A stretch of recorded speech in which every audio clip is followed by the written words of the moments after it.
আসসালামু আলাইকুম, welcome to ইউনিকোয়েস্ট podcast. আজকে আমরা সাভার ডিবেটিং সোসাইটির সাথে জয়েন্টলি পডকাস্ট অ্যারেঞ্জ করতেছি।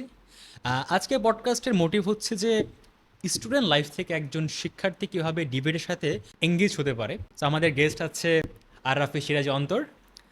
তার ডিবেটের জার্নি শুরু হয়েছে স্কুল লাইফ থেকে, কলেজ লাইফ থেকে তার ন্যাশনাল সার্কিটে ডিবেট করা শুরু হয়েছে। কারেন্টলি গোল্ড বাংলাদেশের সাথে কাজ করতেছে আরাফি সিরাজ অন্তর। আমার একদম ফার্স্ট জেনুইন কোয়েশ্চেন, ডিবেট আসলে কি বা এটা কেন করা উচিত? আচ্ছা, ধন্যবাদ ওমর, ফার্স্ট অফ অল এখানে ইনভাইট করার জন্য।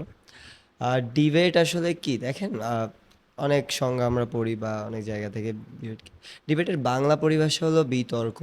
তো বিশেষ তর্ক থেকে আসলে বিতর্কের উদ্ভব। তো আমরা তো ক্যাম্পাসে বলেন বা যে কোনো জায়গায় আমাদের হোল লাইফে কিন্তু আমরা তর্ক করি। একটা জিনিস পাওয়ার জন্য আমরা আমাদের বন্ধুদের সাথে তর্ক করি, আমরা নিজেদের একটা কথা ওইখানে এস্টাবলিশ করার জন্য তর্ক করি। কিন্তু এই জায়গা থেকে যখন আপনি যুক্তি নির্ভর একটা তর্ক করেন, এটাকে আমরা বিতর্ক বলি। বিতর্ক কেন? এখন বিতর্ক কেন এটারও যদি সবচেয়ে সহজ উদাহরণ দেই, কারণ আমরা জানি এটা যুক্তি নির্ভরশীল জেনারেশন তৈরি করার একটা বিষয় থাকে, বা আপনার বিপক্ষেও কথা শোনার যে যোগ্যতা অর্জন করা। মানে বিতর্কে যে জিনিসটা, সেটা যদি আমরা ব্রিটিশ পার্লামেন্টারিতে দেখি বা এশিয়ান পার্লামেন্টারি অথবা সনাতনী ডিবেটেও আমরা দেখেছি, যে যেখানে আসলে আমরা অপরের কথা শুনতে, যতটুকু আমরা বলি ততটুকু আমরা শুনি।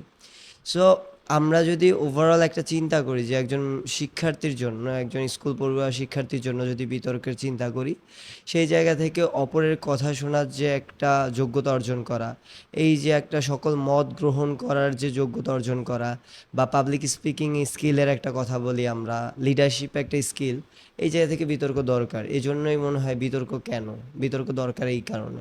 খুব ভালো দুটা পয়েন্ট আপনি মেনশন করছেন যে আমরা ডিবেট করলে ডিবেটার তার কথা যখন বলতে পারতেছে, অ্যাজ ওয়েল এজ তার অপোনেন্টের কথাটা সে শুনতে পারতেছে।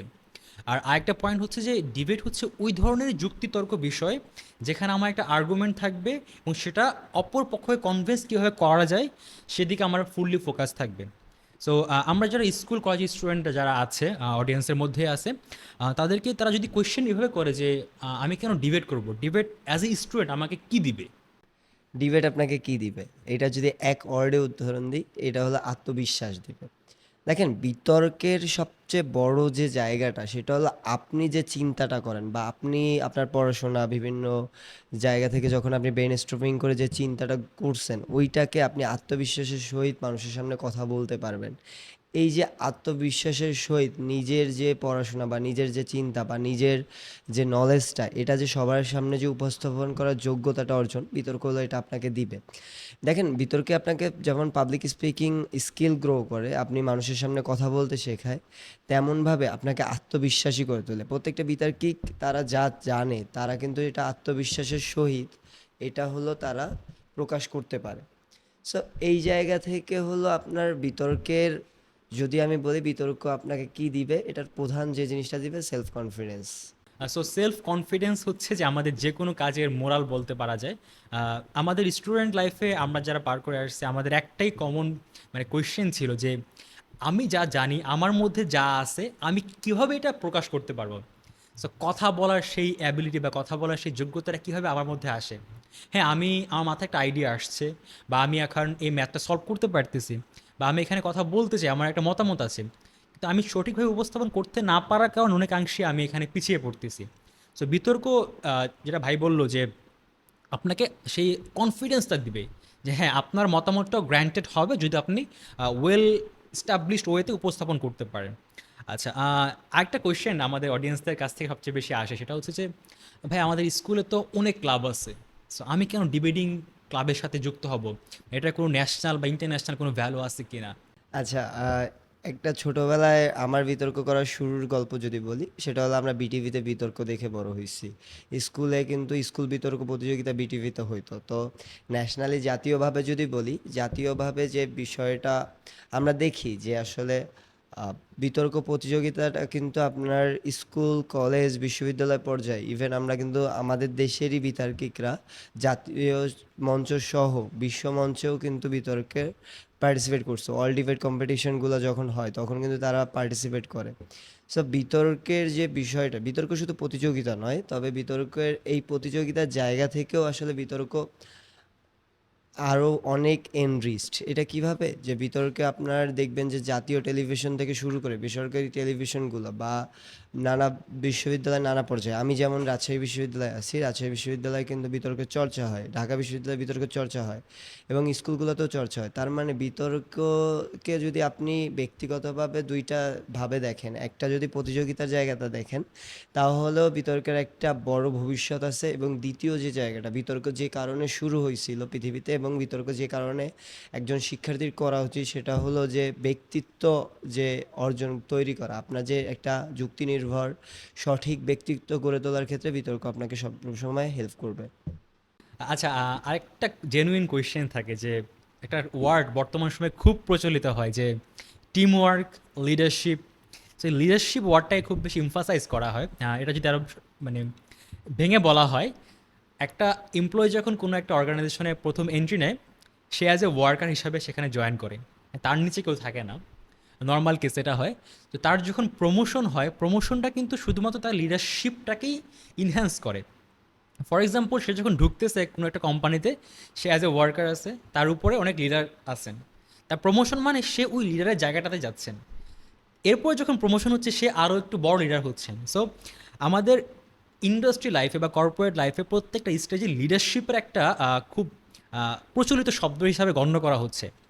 সো আমাদের উচিত এই লিডারশিপ কোয়ালিটিসটা স্টুডেন্ট লাইফ থেকেই আরও মানে প্রচলন করাটা উচিত। সো ডিবেট কি আমাকে সেই লিডারশিপের কোয়ালিফিকেশন বা কোয়ালিটি দিতে পারবে?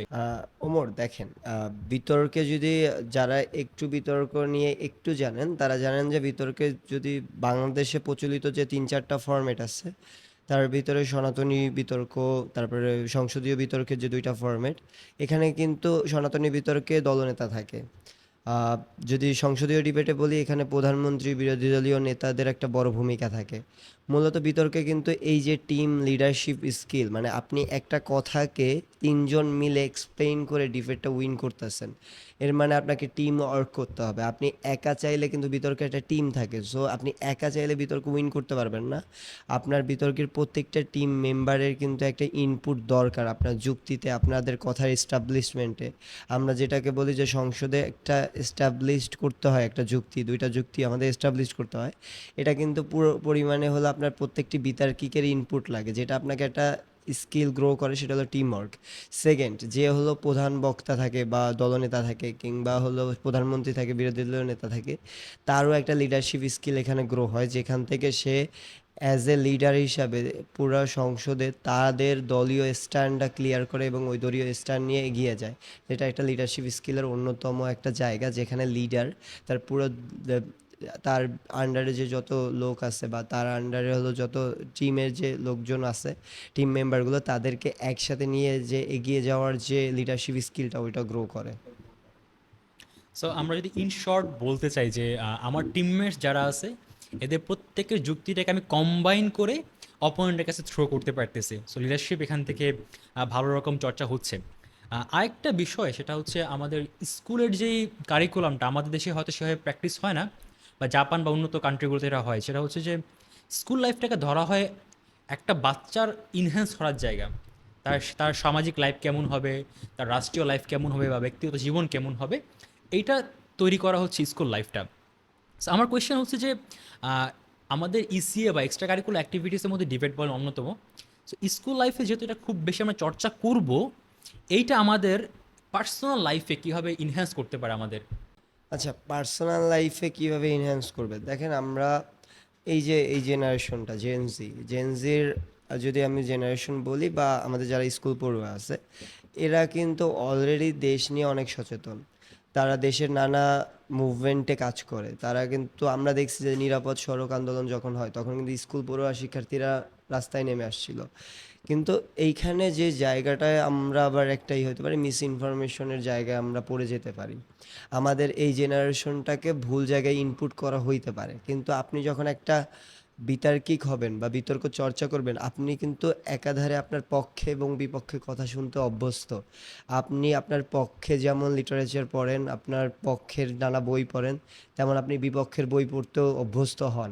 যার ফলে আপনি ব্যক্তিগত জীবনে যখন আপনি স্কুল লাইফে আমরা আসলে আমাদের ব্যক্তিত্ব তৈরি করে, সো এই ব্যক্তিত্ব তৈরি করার ক্ষেত্রে যখন আপনি প্রত্যেকটা মতের অবস্থান নিয়ে কাজ করতে পারবেন, তখন কিন্তু আপনার ভবিষ্যৎ রাজনৈতিক জীবন, ভবিষ্যৎ সামাজিক জীবনে কিন্তু আপনি আলাদাভাবে একটা অনন্য হয়ে গড়ে উঠবেন। এটা খুব ভালো একটা পয়েন্ট আমাদের এই জেনজিদের জন্য যে আমি একটা কথা সবসময় বলি, সেটা হচ্ছে যে চিন্তায় বড় হওয়া।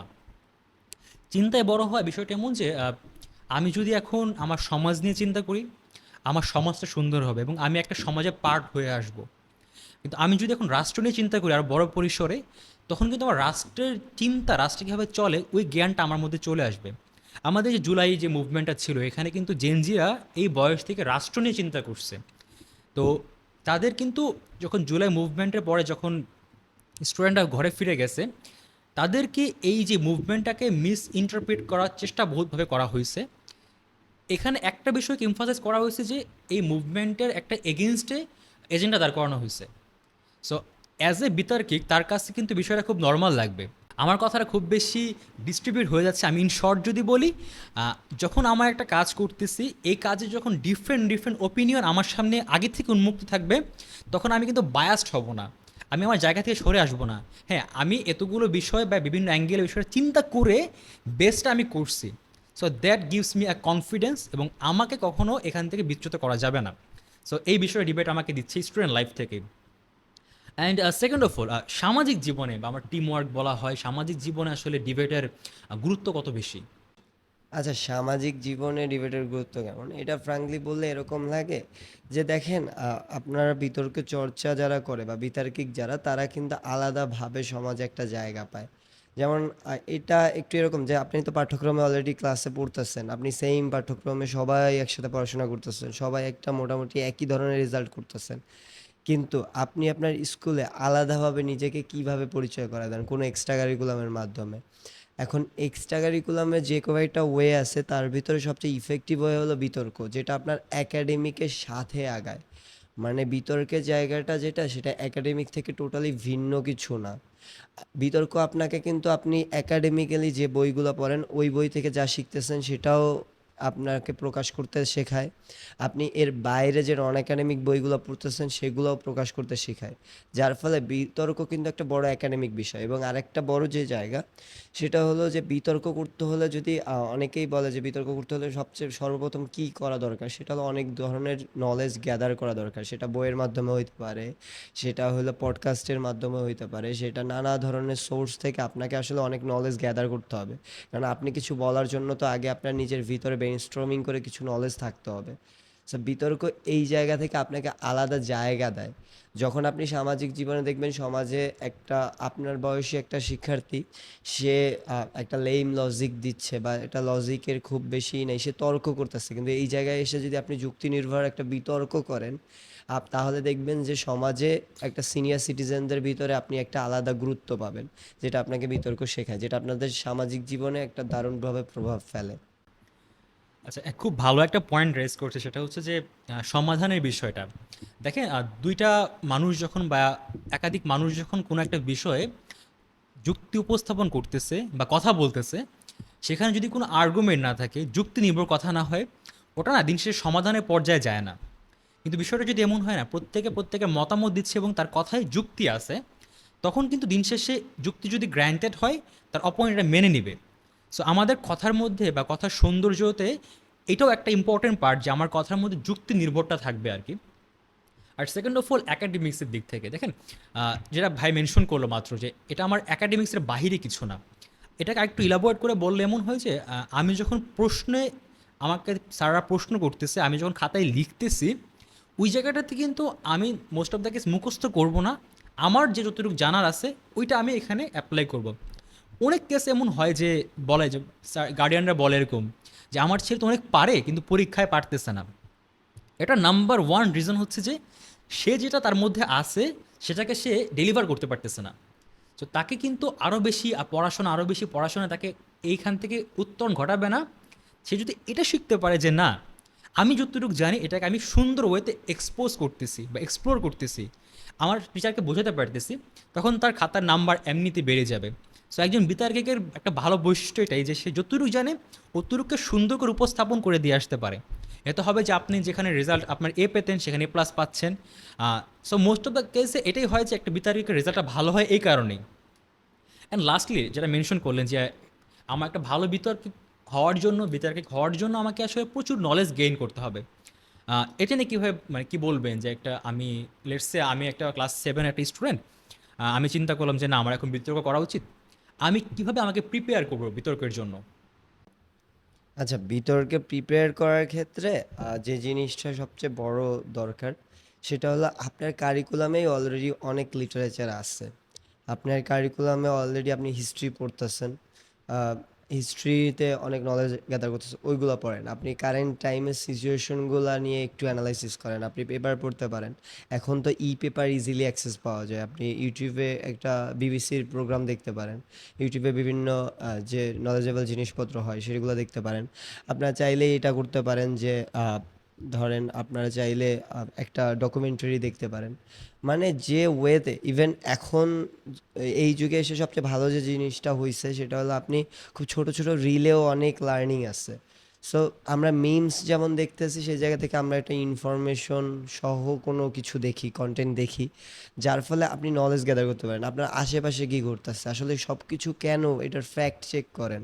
আসলে আমি যেভাবে জীবনটা লিড করতেছি এটা কেন করতেছি, আমাদের দেশে আমরা যেভাবে জীবন লিড করতেছি সবাই কি সেমনভাবে জীবন লিড করতেছে কিনা, এই যে প্রত্যেকটা সোর্স থেকে নিজের নলেজটা গ্যাদার করা। মানে এখন ধরেন বিতর্কের প্রিপারেশন মানে এই না যে আপনি 20টা বই পড়া শুরু করে দিলেন, এমন না। আপনি সব কিছু কেন হচ্ছে, এটার পিছনে যুক্তিটা কই, এইটা ফাইন্ড আউট করা শুরু করেন, তাহলেই আপনি বিতর্কিক হওয়া শুরু করবেন। আমরা যখন কোনো নিউজ পোর্টালগুলো দেখি, যে সাপোজ আমার রাজশাহী ইউনিভার্সিটিতে আজকে একটা ঝগড়া হলো বা গ্যাঞ্জাম হলো, সেখানে মারামারি হলো, সেখানে যতগুলো সাংবাদিক আছে তারা একটা জায়গায় দাঁড়িয়ে আছে। প্রত্যেকে যখন রিপোর্ট করবে প্রত্যেকের রিপোর্ট কিন্তু ভিন্ন ভিন্ন হবে, কিন্তু প্রত্যেকে সেম ঘটনাই দেখছে। এর মানে এইটাই যে একটা ঘটনার ভিন্ন ভিন্ন পয়েন্ট অফ ভিউ হতে পারে এবং প্রত্যেকটাই কিন্তু যুক্তিসঙ্গত। সো আমরা যখন কোনো একটা ঘটনা আর্টিকেল পড়বো, নিউজ পড়বো, আমরা চেষ্টা করবো একাধিক নিউজ পেপার থেকে সেটা পড়ার জন্য। সো ডিফারেন্ট ডিফারেন্ট অ্যাঙ্গেল সম্পর্কে আমাদের একটা আইডিয়া হবে। আর লাস্টলি যে কোয়েশ্চেনটা করবো যে আমাদের যে নলেজটা আসলে এটাকে ইনহ্যান্স কীভাবে করতে পারি, আরও স্পেসিফিকভাবে বলতে চাই যে এখনকার বাচ্চারা আসলে পড়াশোনা সেক্ষেত্রে সেরকম করতে পারতেছে না। তাদের ম্যাক্সিমাম সময় যাচ্ছে রিলস দেখে বা ভিডিও গেমস খেলে। এইখান থেকে কীভাবে তারা ইনফরমেটিভ ভিডিওগুলো দেখতে পারে, পডকাস্টটা ভালো অপশন হতে পারে। সো আপনি এখানে কীভাবে কী বলবেন যে নলেজটা কীভাবে গেইন করতে পারে তারা? আচ্ছা, একটা মজার তথ্য শেয়ার করি, যে হলো বিবিসি বাংলা এটা এখন টিকটকে রিলস আপলোড দেয়। জাস্ট এইটাকে রিলস দেখাটা ভুল কিছু না, কিন্তু যেই জিনিসটা হলো আমরা রিলসে কী দেখতেছি এটা কিন্তু আমাদের চয়েস। আমি সারাদিন রিলস দেখার পরে যদি আমার টোটালি নলেজ গেইন না হয় তাহলে কিন্তু ওই রিলস দেখাটা আমার টাইম ওয়েস্ট। যদি আমার ওটার সাথে 60% 40%ও যদি নলেজ গেইন হয়, সাথে 20% বা 30 বা 40% হলো আপনার এন্টারটেনমেন্ট হয়, সেটা ভুল কিছু না।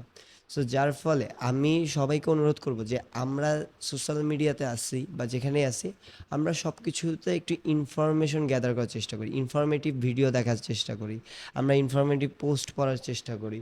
আমরা ভিডিও গেমস খেলতেছি, একটা নির্দিষ্ট টাইমে ভিডিও গেমস খেলা খুব স্বাভাবিক, কিন্তু সারাদিন কি আমরা ভিডিও গেমস খেলতেছি কিনা, তার পরিবর্তে আমরা ভিডিও গেমস কিভাবে তৈরি হইতেছে, ভিডিও গেমস কিভাবে আসলে আমাদের এরাতে আসছে, এইটার ব্যাকএন্ডের স্টোরি কি, ভিডিও গেমস যারা তৈরি করতেছে সেই কোম্পানিগুলোর ব্যাকএন্ডের স্টোরি কি, এইগুলো নলেজ গেদার করি। তাহলে কি হবে, আজকে যে যারা আমরা বলতেছি, আমাদের একটা সিনিয়র সিটিজেন বা একটা অংশ বলতেছে ভিডিও গেমস খারাপ, আবার ভিডিও গেমস ভালো কিনা, এই যেমন একটা সহজ বিষয় যে ভিডিও গেমস যদি খারাপ না ভালো, যদি খারাপই হয় শুধুমাত্র, তাহলে এত মানুষ কেন ভিডিও গেমস খেলতেছে, এটা একটা প্রশ্ন থাকে। আবার যদি এটা খারাপ ভালোই হয় তাহলে কেন কিছু মানুষ এটাকে খারাপ বলতেছে। সো এই দুইটা পয়েন্ট অফ ভিউ থেকে দেখার বিষয়টা থেকে যদি আমি বলি, তাহলে মনে হয় কি প্রত্যেকটা জিনিসের ভিতরে আপনি অ্যাটলিস্ট এন্টারটেনমেন্টের জায়গায় 60% হলে ইনফরমেটিভ ভিডিও দেখা, ইনফরমেশন গ্যাদার করার জায়গাটা নিয়ে আসা দরকার। সো আলটিমেটলি কথা এটাই যে আমি যে এখন হুট করে সোশ্যাল মিডিয়া থেকে বের হয়ে আসতে পারবো না, রাদার দেন আমি এটা করতে পারি যে যেসব ইনফরমেটিভ চ্যানেলগুলো আছে সেগুলো ফলো দিয়ে রাখতে পারি, যাতে সেগুলো কন্টেন্ট আমাদের কাছে রেগুলার আসতে পারে। যেটা কথা বলবো সেটা হচ্ছে যে সাভার ডিবেটিং সোসাইটি এই সামনে 2 মাসের মধ্যে একটা বড়সড় প্রোগ্রাম করতেছে, যেখানে স্কুলের স্টুডেন্টদেরকে নিয়ে পুরো সাভারের একটা ডিবেট কম্পিটিশন করতেছি আমরা। তো আমার মনে হয় এই বিষয়গুলো প্রতিটা রিজনে হওয়া দরকার। বিকজ প্রতিটা রিজিয়ন থেকেই অনেক ডিবেটার আছেন, অনেক চিন্তাশীল স্টুডেন্টসরা আছেন, তারা যখন এই ধরনের প্ল্যাটফর্ম পাবে তারা তাদের নিজেদের নলেজটাকে ইনহ্যান্স করতে পারবেন। সো এই ধরনের বড় বড় ইভেন্ট একটা স্টুডেন্ট বা ডিবেটারের জন্য কতখানি গেম চেঞ্জিং হতে পারে। আচ্ছা, এটা সবচেয়ে বড় উদাহরণ যেগুলা সেটা হলো স্কুল বিতর্কগুলোতে দেখবেন যে প্রত্যন্ত অঞ্চলের অনেক ছোট ছোট ছোট ছোট স্কুল বলা ঠিক হবে না, বাট যে স্কুলগুলোর নাম হয়তো বা আমরা জানি না, আমরা ঢাকায় খুব ইউজ টু অনেক নাম করা স্কুল নিয়ে, কিন্তু এই প্রত্যন্ত অঞ্চলের বিতর্কিকরা এসে জাতীয় বিতর্কে চ্যাম্পিয়ন হয়। তারা হলো জাতীয় বিটিভি বিতর্কের ফাইনালে চলে আসে। তখন দেখা যায় যে আসলে তারা প্রত্যন্ত অঞ্চলে বসে কি পরিমাণ নলেজ গ্যাদার করছে, কি পরিমাণ তাদের উপস্থাপন করতেছে, তাদের পাবলিক স্পিকিং স্কিলটা কতটা তারা গ্রো করছে। সো এই যে বিষয়টা আদতে আমাদের ভিতরে ট্যালেন্ট আছে আমাদের। যদি আমি বলি সাভারের কথা যদি বলি বা সাভার বা এই জায়গায় যারা আছে তারা কিন্তু অনেক দারুণ বিতর্ক করে, এমন মানুষজন আছে। কিন্তু এই চর্চাটাকে আরও বেশি ছড়াই দিতে হবে। কারণ অনেক জায়গা থেকে যেটা হয় যে আমাদের অনেক শিক্ষার্থী তারা অনেক নলেজ গেইন করে ফেলছে, বাট তারা প্ল্যাটফর্ম পাইতেছে না, তারা জায়গা পাইতেছে না যেখানে যে তারা আসলে উপস্থাপন করে বলবে যে আমি এই নলেজগুলো আমার ভিতরে আছে। তারা তাদের যুক্তিটা উপস্থাপন করার জায়গা বুঝছে না। সো এই যে ইনিশিয়েটিভগুলো, বিভিন্ন ডিবেট কম্পিটিশন, যেটা সার্ভার ডিবেটিং সোসাইটি হইতে পারে, সেটা যারাই অর্গানাইজ করতেছে, এইগুলো খুব দরকার। কারণ এই মঞ্চে এই শিক্ষার্থীগুলোর আসা খুব ইম্পর্টেন্ট। তারা এসে তারা ক্রস চেক করতে পারে যে তাদের কোন জায়গা থেকে ঘাটতি আছে, কোন জায়গা থেকে তারা বেটারমেন্ট করতে পারে। যদি এই কম্পিটিশন থেকে 2 জন বা 5 জন বা 10 জন বিতার্কিক উঠে আসে যারা পরবর্তীতে বাংলাদেশকে বিশ্বের মঞ্চে বিতর্কের জন্য করবে, উপস্থাপন করবে, তারা বিতর্কের বাংলাদেশের হয়ে অংশগ্রহণ করবে, সেক্ষেত্রে কিন্তু আমরা আবার ওয়ার্ল্ড চ্যাম্পিয়ন হইতে পারি বিতর্কে।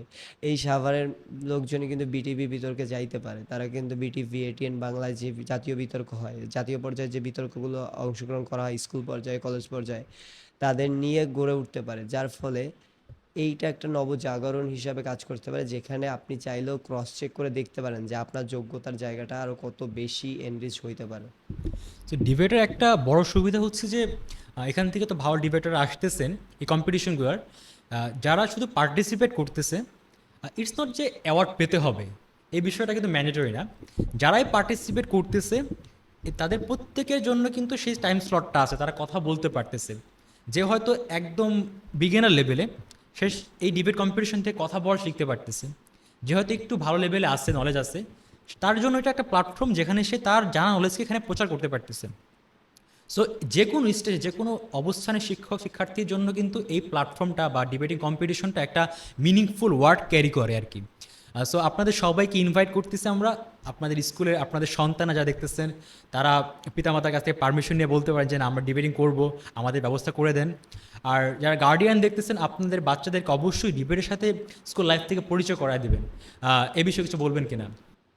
আমি অনুরোধ করব যে স্কুল লাইফ থেকে আপনাদের বাচ্চাদের বিতর্কের সাথে পরিচয় করিয়ে দিন, এটা খুব ইম্পর্ট্যান্ট। কারণ যারা বিশ্বমানের শিক্ষার্থী হিসাবে আপনাদের সন্তানদের তৈরি করতে চান, স্পেশালি গার্ডিয়ানদের বলতেছি, সেটার যে ছোট্ট ছোট্ট এলিমেন্টগুলো যেগুলো দরকার তার ভিতরে কয়েকটা বিষয় থাকে। সেটা হলো পাবলিক স্পিকিং স্কিলটা খুব ইম্পর্ট্যান্ট। সেকেন্ড হলো আপনার যুক্তি নির্ভর একটা মানুষ হয়ে গড়ে তোলা। আপনি যখনই আপনার সন্তানকে বিতর্কের সাথে পরিচয় করিয়ে দিবেন, আমি বলতেছি যে 6 মাসের ভিতরে আপনি আপনার সন্তানের ভিতরে একটা পরিবর্তন পাবেন। সে কোনো কিছুতেই আসলে অযৌক্তিকভাবে আপনার কাছে চাইবে না, সে যুক্তি নির্ভরভাবে আপনার কাছে একটা জিনিস চাইবে। যার ফলে একটা যুক্তি নির্ভর জেনারেশন গড়ে তোলার জন্য আপনাদের এই জায়গাটা থেকে এগিয়ে আসা উচিত। এবং আমি অনেক শিক্ষার্থী কিন্তু প্রথমে বিতর্ক করতে আসতে চায় না, তারা অনেক ভাবে যে আমি তো কথা বলতে পারবো কি পারবো না। আমি বলবো আপনি আসেন, ট্রাই করেন, ট্রাই করার পরে দেখেন যে আপনি আদতে পারবেন। আপনার যখন সেলফ কনফিডেন্সটা গ্রো হয়ে যাবে, তখন কিন্তু আপনি এই আত্মবিশ্বাস দিয়ে পরবর্তীতে সারা দেশে বিতর্ক করতে পারবেন। সো এখানে বাচ্চাদের একটা কমন কোয়েশ্চেন থাকে যে আমি অনেক শাই, আমি কথা বলতে ভয় পাই, আমি কি বিতর্ক করবো কি না? দেখেন, আমরা যারা যেই পজিশনে থাকি না কেন আমরা কিন্তু শব্দ বেচেই চলাফেরা করি। সো আমার কথাটা সুন্দর তখনই হবে যখন আমি এমন একটা প্ল্যাটফর্ম পাবো যেখানে আমার কথাটা যৌক্তিক বা অযৌক্তিক বা ভেঙে ভেঙে কথা বলতে পারতেছি, তবুও আমার অপোনেন্ট আমার কথা শুনতেছে, আমার কথা নিয়ে কেউ হাসাহাসি করবে না, কেউ মজা নিবে না। আমার মনে হয় নিজের কনফিডেন্স বিল্ড আপ করার জন্য এই ধরনের প্ল্যাটফর্মটা খুব বেশি অপরিহার্য বিষয়। So thank you so much. আমরা হয়তো এরপরে কোনো গেস্টের সাথে আবার আপনাদের পরিচয় করিয়ে দেবো। টিল দেন, আল্লাহ হাফিজ। আল্লাহ হাফেজ।